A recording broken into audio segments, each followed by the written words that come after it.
पिछली बार संजय जी ने बोला 51 लाख जीरो बिल आए हैं बिजली के। अंजना जी, ये सारा खेल तो ये जीरो बिजली के बिल में है।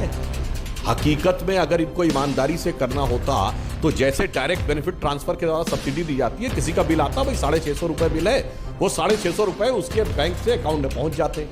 पर इन्होंने जानते क्या किया है? इन्होंने बिजली कंपनियों का हजारों करोड़ का बकाया एक एग्रीमेंट करवाया है उसके बोर्ड में अपनी पार्टी के पदाधिकारियों को भेजकर कि जनता को मुफ्त बिजली के नाम पे जो सब्सिडी दी जाएगी वो आपके उस लेनदारी से, यानी जो सरकार को देना है उसको, सरकार की जो देनदारी है उसमें लेनदारी है एडजस्ट कर लिया, यानी कंपनियों को जो देना है सरकार को उसमें एडजस्ट कर लिया जाएगा। इस पर एक जवाब ले लेती हूं संजय जी से। रीडिंग के साथ एक रीडिंग होनी चाहिए। संजय जी, इस आरोप में कितना दम है? क्या बिजली वाली कंपनी से सेटिंग कर ली है सरकार ने? वो कह रहे हैं कि ग्राहक के नाम पर कितना पर्चा फट रहा है, ये तो पता ही नहीं चलता। देखिए, सुधांशु जी एक बहुत ही पढ़े लिखे और समझदार प्रवक्ता है, लेकिन जब वो ऐसी बातें बोलते हैं तो जनता भी सुनती है तो ये मानती है कि इनको स्क्रिप्ट गलत पकड़ा दी गई।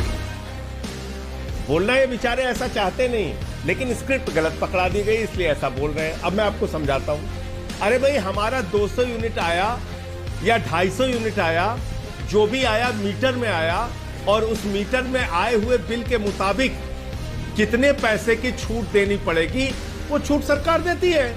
ये दिल्ली में भी देती है, पंजाब में भी देती है, और उसका जो खर्चा सरकार उठाती है वो अपने बजट से उठाती है, जनता के टैक्स के पैसे से उनको ये सुविधा दी जा रही है। और दिल्ली राज्य, अभी एक रिपोर्ट आई है अंजना जी, पूरे देश में सबसे कम महंगाई दर अगर किसी राज्य में है तो दिल्ली में है अरविंद केजरीवाल जी की, जहां पर ये तमाम मुफ्त योजनाएं चलती है जिसको रेवड़ी कह के ये लोग अपमानित करते हैं। अब मैं बताता हूं असली रेवड़ी ये लोग क्या करते हैं। जनता का टैक्स उठाते हैं, अडानी को लाखों करोड़ रुपए, 13.5 लाख करोड़ की संपत्ति है अडानी की। जनता का टैक्स उठाते हैं, पैसा बैंकों से पैसा उठाते हैं, पूंजीपतियों को बांटते हैं। 11 लाख करोड़ रुपए इन्होंने माफ कर दिया पूंजीपतियों का, राइट ऑफ कर दिया 11 लाख करोड़ रुपए, जिसकी वापसी की संभावना नगण्य है, जीरो है। उसके बारे में भी रिपोर्ट आ चुकी है, पार्लियामेंट के अंदर जवाब आ चुका है। ये लोग सरकार की संपत्तियों को बेचने का काम करते हैं। हमारे प्रधानमंत्री जी ने कहा था ये देश नहीं बिकने दूंगा, अब वो नारा पलट गया। आप कहते हैं ये देश नहीं बचने दूंगा।